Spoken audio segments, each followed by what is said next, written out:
This is Minister Paul coming to you from California, and it's 9:45 a.m. on September 27, 2012.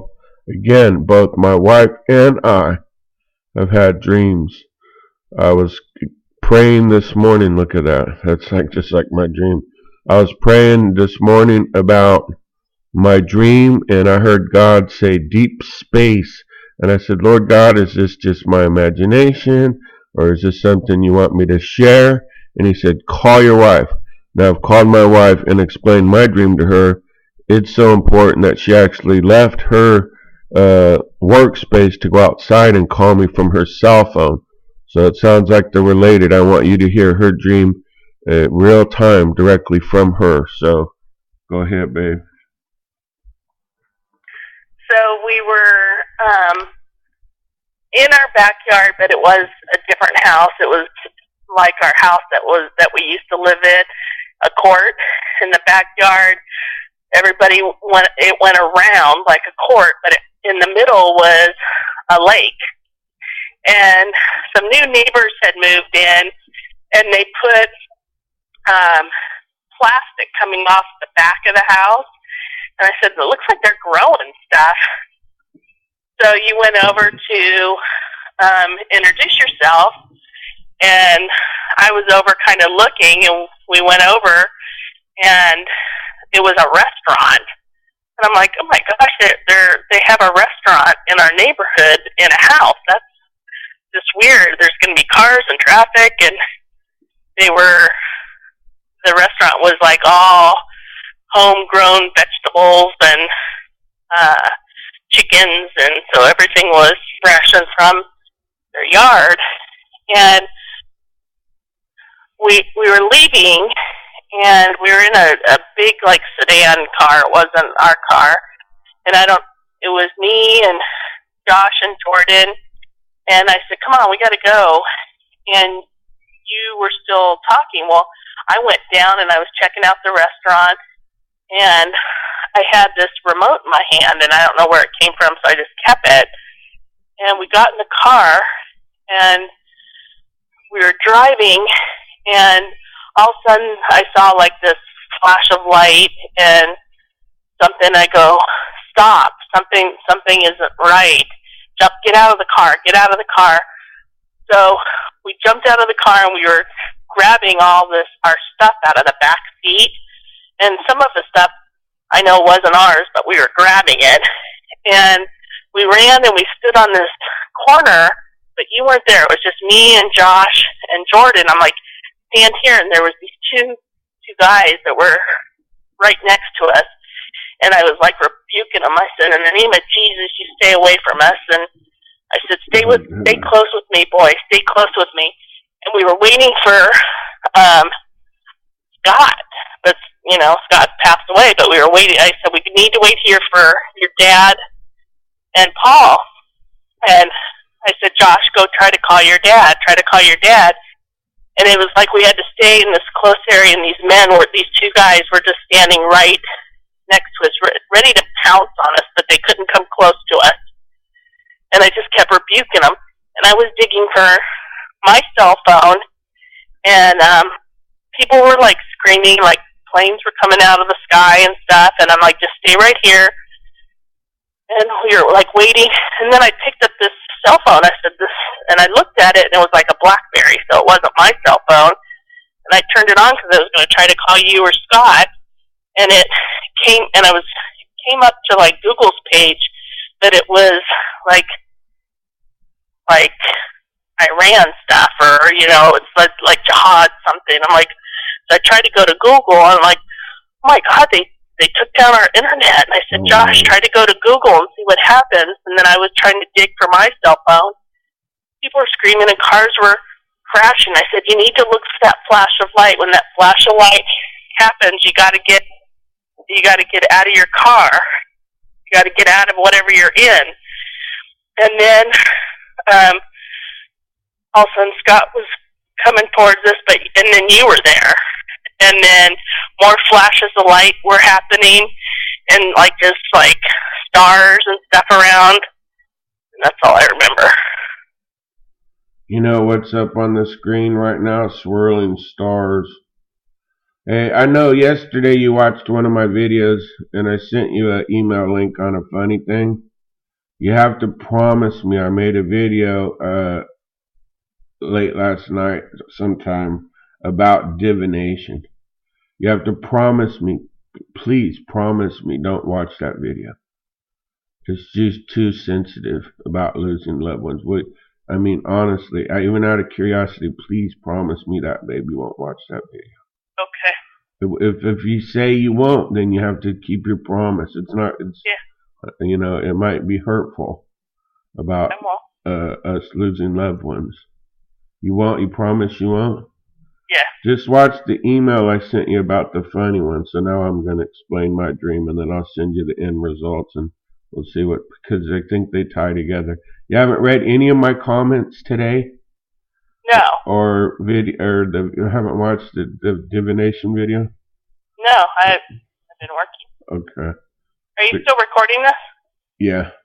Oh, okay. Well, I'm going to do my video now. It's only been 6 minutes. I'm at my dream, because they're related, I think, but because of what you saw in the sky. But yeah. some of what you just said is in like comments already to other people having similar dreams. And there's no way you could have known that. Yeah. All right. Go back inside and I'll call you when I'm done. Okay. Bye. Love you. Bye. Look, this is a very sensitive issue. I just made a comment on spiritual house cleaning. The relevance of her saying her brother Scott and the boys, those are the two nephews you've heard me mention quite a bit. Scott passed away in 2009, and they're orphans. So he left messages on an answering machine that she's kept. And, you know, how could I possibly tell her to get rid of something so close to her? But I just made a comment, go check, just before calling her, on spiritual house cleaning and the importance of spiritual house cleaning, you know. And someone had commented back, let the dead bury the dead. Let me see, is it right here? No, this is the funny one. Anyway, let me explain my dream. This is very serious. Last night, before we went to bed, I heard this loud roaring like F-16 noise. You know, I'm just trained to listen for things others aren't. My father said it'll never leave me. That type of training never leaves you. You know, he said, boy, you're good at, you know, I'm not trying to brag or boast or anything, but we were driving and I saw somebody in trouble off the side of the road. Now my normal instinct was jump out and help them. And he said, you know, I don't think that'll ever leave you, that instinct, you know. Some people will know what I'm talking about. So I heard this noise coming, buzzing our house. I call it like a jet buzzing our house. And I looked at my wife and we're kind of joking because we're getting ready to go to bed. And I said, hit the deck. And she just laughed and kept walking. And then she stopped like in her tracks. And she turned around and looked at me with the most frightened look on her face. This was about 11 p.m. last night or later. She was in there washing her face and stuff. And she looked at me and she said, there really is a sound. I said, yeah, it's a jet. It's buzzing our house. I mean, literally rattles the top of our house because we live near Air Force Base. I said, we have to come up with a plan. You know, when I say hit the deck, I mean, like in real life, not joking, we have to have a plan to hit the deck. And the reason why you wonder why you're staring at this picture of the space is my dream. So we really did have a moment there where we thought, you know, this could be it. This could be the stop and drop thing. And my camera had even went off. I have motion sensors in the back. I don't know if my wife had noticed this part or not. But it went off last night and started recording something in the backyard. It has night vision. And it's not expensive to set this up, just so you know, because if you have the friend do the install, the equipment was only like $300 and it works very well. So don't think you have to spend thousands to protect yourself with cameras, with night vision and motion detection stuff. So they may save your life one day, honestly. So here's my dream in a nutshell. And again, the media is involved. Now, I don't know if it's just because I've worked at a couple media outlets. I've worked at two, doing protection work. They get a lot of threats. Or I don't know if that's part of it or why they're continuing to be in. But this is my first dream of this nature. So anyway, I like how she just explains them and is done with it.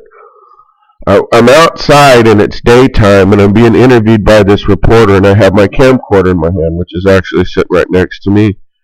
And there's these three chemtrails going up, and as I begin to watch them, I'm kind of ignoring him. I'm trying not to be rude, and he's interviewing me. I don't remember on what. I think on my videos. And these three are going straight up, and they begin to like dogfight, and I'm like, my goodness, this is like must-see TV. I think they're dogfighting up there. This wasn't just a spraying. This was an actual military dogfight, and what was weird about it was at the 12 o'clock position, in other words, directly ahead, really high. And so I wanted to zoom in, and he kept interrupting me, and I'm thinking, dude, man, this is the shot of the century. Don't you care about what's going on above? Look, you're the media. You got better cameras than I do. They're dogfighting up in the sky. And then when I looked up what you're looking at right now, I just want to show you a couple of photos real quick if I can, of just picture like something like this with orange in it. The sky began to split open. Try to show you some others. See that orange? The sky began to split open. I'm trying to find one that looks exactly like it. And it was daytime, but then it began to be nighttime. I'm trying to show you another picture as another example, just like this. It was daytime. And I'm being interviewed with the media, and I look up, but the sky begins to roll back, dead center, like right in the middle at the 12 o'clock, right above position, and it begins to roll back those. Forget about getting the video of the dogfight. And I'm just at this point, I'm done with the announcer. I'm like, dude, look, something's happening in the sky. Why don't you care? Get your camera and point on it. And you begin to see into deep space. I prayed this morning. I said, Lord, what was that? And he gave me the word deep space. So all I did was Google deep space colored planets, because there was orange planets in here. And this is the best I can do as far as what I saw. See the orange planets? I saw this. And so now I'm looking at a square of night sky deep into space. And all around the left and right is daytime sky. And there's a dogfight. And I'm not recording anything. And then from the northeast, like say BOF Force Base area, this thing comes shooting across. I mean, it's way high up there. It's higher than anything I've ever seen.